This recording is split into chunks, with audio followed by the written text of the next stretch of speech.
Assalamualaikum warahmatullahi wabarakatuh. Kembali lagi bersama saya Wilda di Tali Kata Podcast. Puji syukur kepada Allah Subhanahu wa taala yang telah mempertemukan kita kembali kepada bulan suci Ramadan, bulan yang penuh berkah, penuh ampunan dan penuh kasih sayang.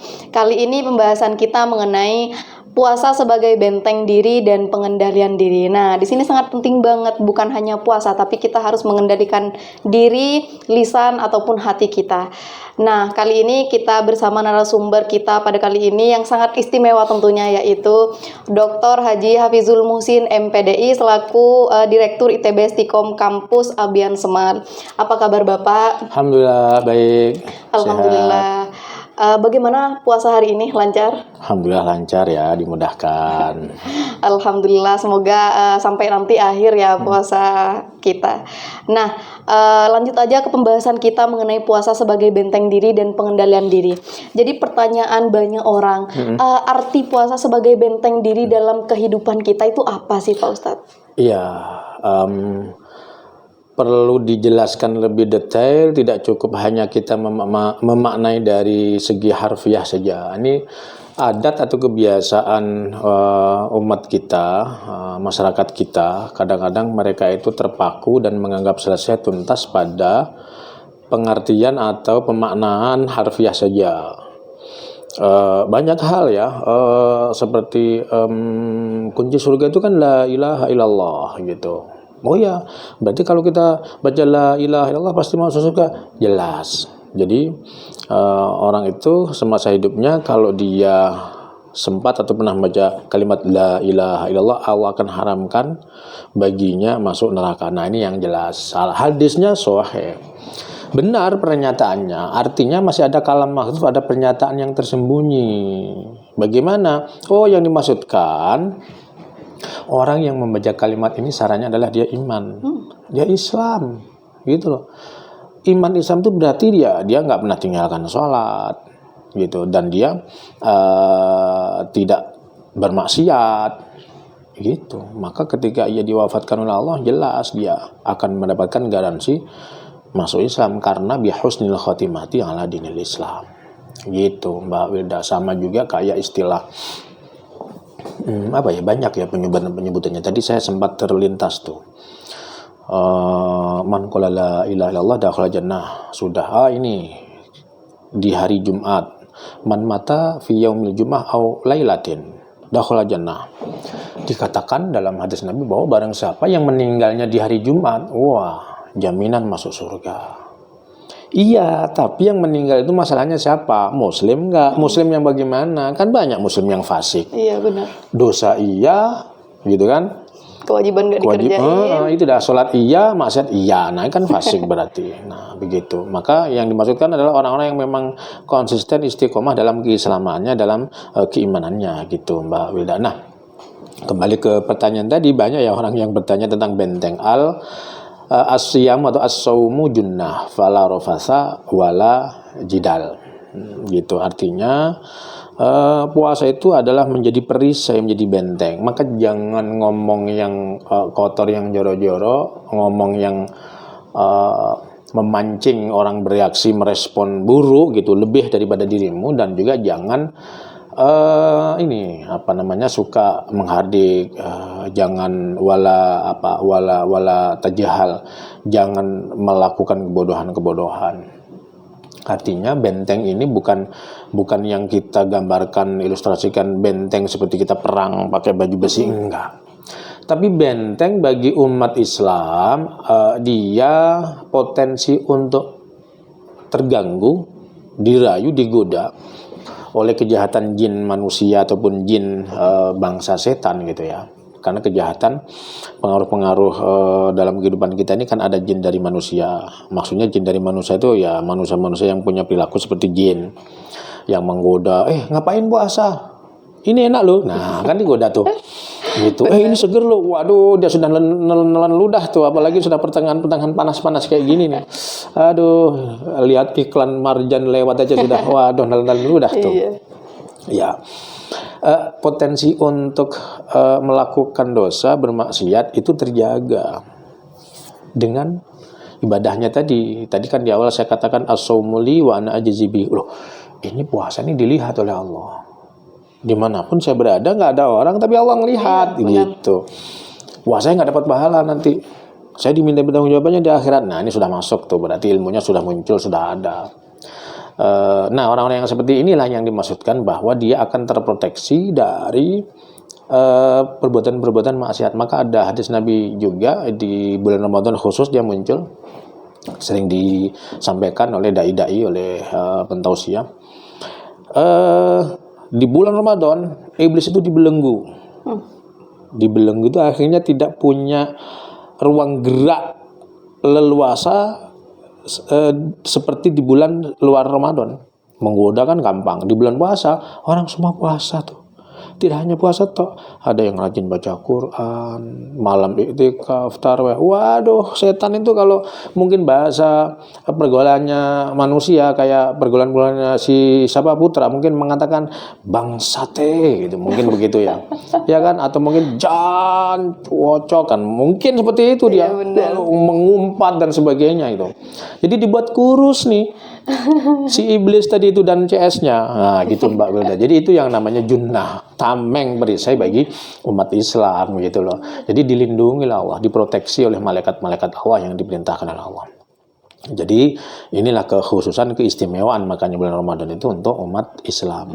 Tadinya dia suka pemarah, tadinya dia di luar bulan Ramadan sering berbuat dosa, sholatnya bolong-bolong. Di Ramadan rajin. Itu dia tadarus, baca Al-Quran begitu. Dia nggak hanya puasa mulut saja nih, ternyata sosial media juga enggak, rajin nih. Gitu. Seperti contoh itu tadi Putra dari yang rajin melakukan puasa seperti itu. Itu Mbak yang dimaksudkan dengan junnah. Jadi di dalam bulan puasa dan bulan Ramadan ini kita bukan hanya menahan lapar dan dahaga, tapi juga menahan hawa nafsu. Jadi bagaimana peran puasa melatih kita mengendalikan semua itu, mengendalikan hawa nafsu dan sebagainya itu, Pak? Iya, kata nafsu tadi. Nafsu itu kan artinya keinginan-keinginan. Keinginan-keinginan yang dorongannya kuat, yang datangnya dari pergaulan, datangnya dari dalam diri kita, dari faktor pengaruh orang lain atau pengaruh makhluk lain gitu ya. Ini yang harus ditahan oleh kita, yang harus diproteksi oleh kita dan kita bisa menolaknya gitu.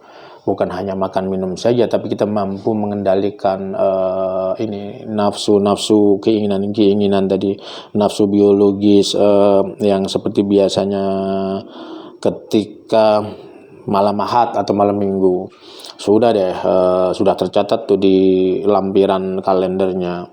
Malam ini jalan ke kopi sana dan seterusnya sama teman-teman nongkrong. Nah itu sudah tidak lagi malu dengan sendirinya, malulah. Ini Ramadan, malu sama Allah, malu sama pertama mungkin malu sama manusia dah. Nanti kalau ketemu gimana nih? Pak Hafid sering lewat sini, nanti kalau saya makan dan nongkrong di sini ketemu Pak Hafid gimana nih, ketahuan nih. Wah, nah yang seperti itulah kira-kira. Jadi kemudian dari situ terbangun menjadi ini kekhawatiran yang artinya khauf ilallah, takut kepada Allah. Akhirnya dia mampu mengendalikan nafsu-nafsu yang biasanya ia sehari-harinya itu sering melakukannya. Kemudian juga mampu menjaga lisan, perkataan yang baik-baik gitu. Karena tadi apalagi sudah terbiasa Mbak Wilda di bulan Sya'ban sudah berhati-hati dia. Yang biasanya suka ngomong sedikit-sedikit anjay, anjir, sama itu maknanya, satu makhluk yang dimaksud. Itu dia. Kemudian dikit-dikit, iya kan? Nah, itu nggak boleh. Kita sebenarnya sudah diingetin, Islam itu luar biasa. Apa kata Nabi? Kalimatani khafifatani fil lisani, tsaqillatani fil mizan. Artinya, ada kalimat-kalimat ringan terucap di lisan, namun ia itu jangan salah menjadi pemberat di timbangan nanti, Mbak. Maka ada kisah di mana Rasulullah melihat seorang perempuan muda yang mau masuk neraka, nggak jadi. Amalan-amalannya datang, wahai malaikat, tunggu, stop. Jangan kau masukkan perempuan ini. Loh, emang kau siapa? Aku adalah bacaan kalimat-kalimat ringan yang sering dia ucapkan ketika aduh Allahu Akbar, Masya Allah. gitu kan? Bukan monyong, anjay. Nah, kan gitu sekarang. Iya, Tercatat semuanya itu. Nah, perempuan ini rajin tuh. Saking nyamannya. Islam tuh luar biasa. Kalimat-kalimat thayyibah kadang-kadang pernah nggak dengar? Saya punya banyak tuh teman-teman yang non muslim. Saking enaknya, kan ada di sosial media. Kamu apa agamanya?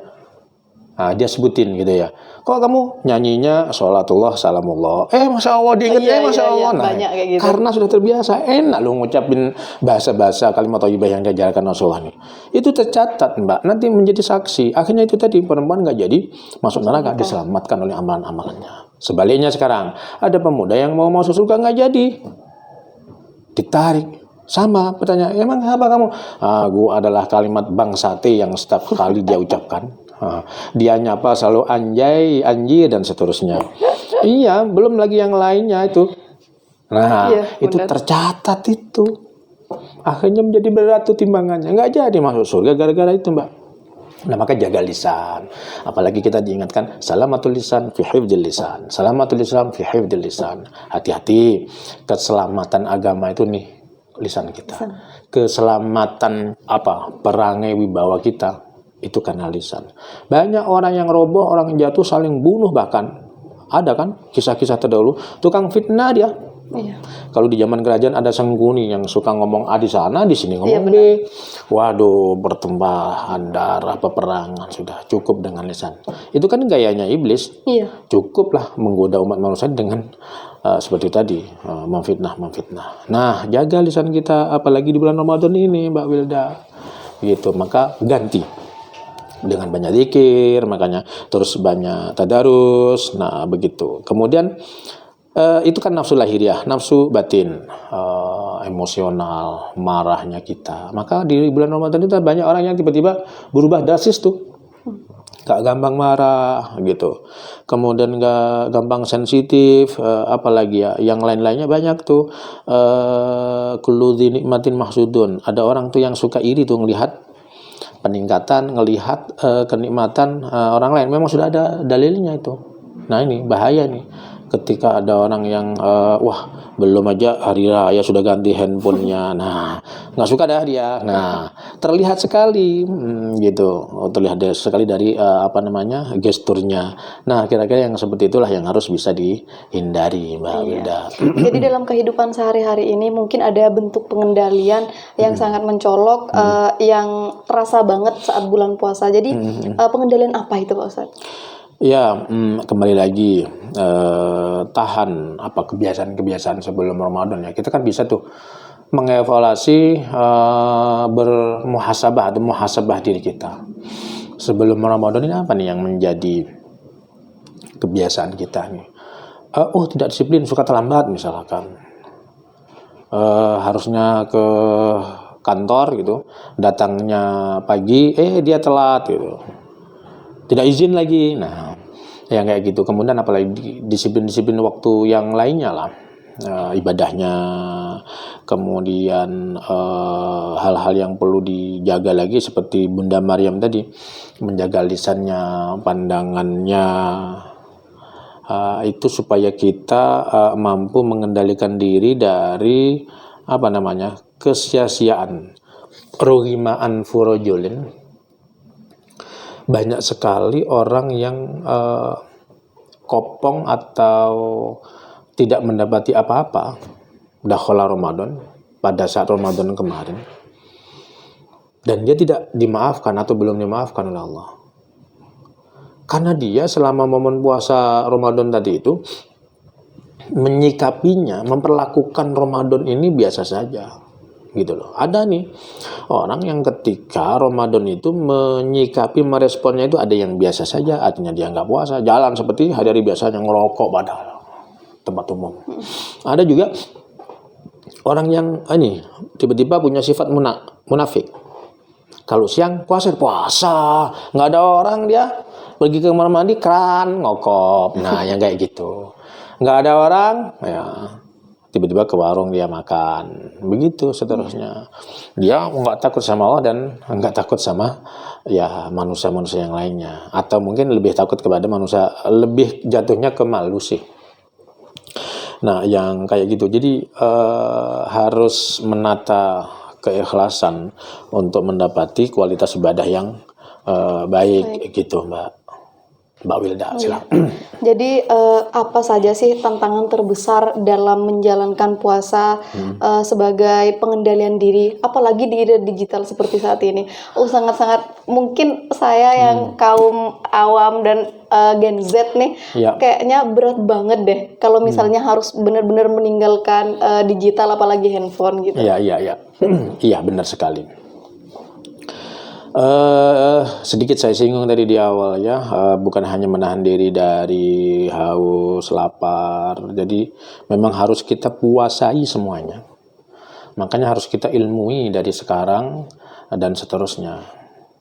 Kalau kemudian awal ibadah puasa Ramadan kita kemarin kualitasnya biasa, maka sadari kali ini saya harus lebih baik. Dan nanti di akhir supaya seperti yang disampaikan oleh Allah dalam firman-Nya, la'allakum tattaqun, agar kita menjadi orang yang benar-benar bertakwa di hadapan Allah. Ini tujuan puasa kita. Jadi puasa itu di satu sisi orang melaksanakannya atau menyikapinya dengan gembira ria tadi, man fariha bidukhulil Ramadan. Makanya dia gembiranya itu bukan hanya semangat berpuasa ya, tapi beribadah yang lainnya malam, man qama ramadhana imanan wa ihtisaban ghufira lahu ma taqaddama min dzambi, agar dia mendapati ampunan dari Allah dari sisi yang lainnya. Maka orang-orang yang seperti ini ketika di akhir Ramadan gitu, dia kharaja minadz dzunub, sudah dikeluarkan dari dosa-dosa yang ia miliki. Kayauma waladathu ummuhu, seperti bayi yang baru dilahirkan ibunya, bersih, suci. Itu posisi status orang-orang yang sudah selesai melaksanakan Ramadan, Mbak. Suci dia, seperti putihnya es salju, tidak ternoda, nggak ada noktah, nggak ada keburukan, nggak ada warna hitam yang ngenain dia, putih. Nah, ini yang harus dipertahankan, Mbak Wilda. Bagaimana supaya posisi status bayi yang baru lahir itu tidak kedatangan kemasukan dosa. Berarti seperti membuka lembaran baru. Lembaran baru, bener nih. Jangan sampai kita rugi tadi itu yang disebutkan, banyak orang yang rugi di setelahnya Ramadan karena dia nggak bisa mengilmui, nggak bisa dia merespon, mensikapi Ramadan dengan baik. Baru kan menyesal. Sementara banyak orang yang merindukan supaya mendapati Ramadan. Doanya aja sudah jelas kemarin. Balighna ya Allah fi syahri Ramadan. Sampaikan kami pada bulan Ramadan. Ya itu tadi, supaya kita mendapatkan keistimewaan, kefadilahan bulan Ramadan, Mbak. Jadi bulan Ramadan ini jangan sampai pergi hilang tanpa kesan. Ya, benar. Gitu.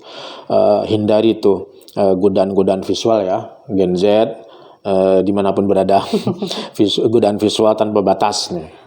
Mungkin ya harus puasa tuh dari semua platform sosial media, Facebooknya, Instagramnya, kemudian TikToknya gitu loh. Tadi harus harus dipuasai itu. Kalau ngelihat dia ya sama kayak kita memperlakukan waktu kita puasa lah. Cari waktu-waktu yang tertentu. Jangan sampai di sepanjang puasa, misal maaf, yang sering sekali dilakuin ya, sepanjang hari, misalkan dari min tulu'il fajri illa ghurubis syams, tadi pengertian puasa mulai dari fajar sampai sampai terbenamnya matahari. Ini kan waktu-waktu puasa kita nih. Jangan sampai ada sesuatu yang mencampuri atau masuk ke dalam wilayah waktu ibadah puasa kita. Seperti misalkan kita bisa nahan makan minum secara lisan. Pandangan kita ternyata di sosial media tadi, maaf, apalagi yang bertemannya dengan yang laki berteman dengan lawan jenis dan seterusnya. Kadang-kadang nggak berteman pun juga muncul kok di seliweran loh. Kayak saya kan hobinya nge-gym tuh, olahraga tuh. Ya kadang-kadang kan ya maaf, posting olahraga. Yang nge-like, yang nyapa, kemudian yang muncul di beranda orang-orang nge-gym semuanya. Dan maaf, kadang-kadang bukan orang-orang kita yang nggak kenal. Kadang-kadang yang lain-lain lah sudah. Itu dia muncul sendiri. Nah, itu yang harus kita puasai, Mbak. Kemudian apa lagi? Lisan digital, benar kan?